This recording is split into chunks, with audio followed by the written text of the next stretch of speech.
Few people know as much about the threat from Syria than the number 2 official at the CIA, but that is a person who never talks publicly. That is until tonight. Mike Morell held that job at the CIA until last Saturday, and he has now done his first television interview for 60 Minutes with our John Miller. John? Well, Scott, Mike Morell spent 33 years in the CIA, some of it briefing presidents on complex security issues, including the situation in Syria. He told me he fears that a drawn-out war in Syria will ultimately give al-Qaeda terrorists a safe haven there, the kind they once enjoyed in places like Afghanistan.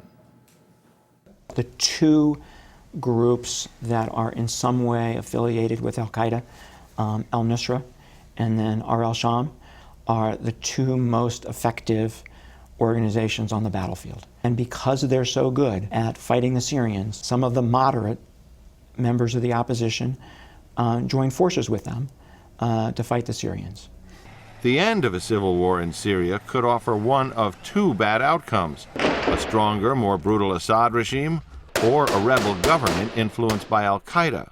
I've spoken to intelligence analysts who have said an uncomfortable thing that has a ring of truth, which is the longer this war in Syria goes on, in some sense, the better off we are. Yeah, so I disagree with that. The best outcome is a negotiated settlement between the opposition and between the regime that allows for a political transition that keeps the institutions of the state intact. How realistic is that? The reason that is important, John, is because it's going to take the institution of the Syrian military and the institutions of the Syrian security services to defeat al-Qaeda when this is done. And every day that goes by, those institutions are eroded. So how do you more effectively influence that? Right now, Assad feels he's winning, so he has absolutely no incentive.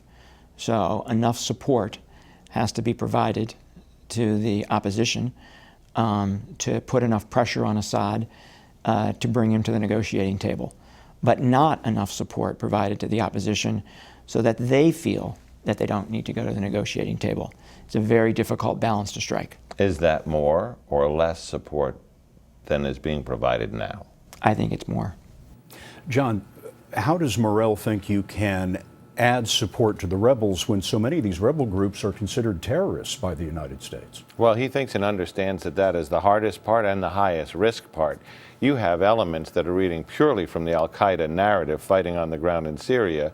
You have moderates that have nothing to do with that and want nothing to do with that in the future.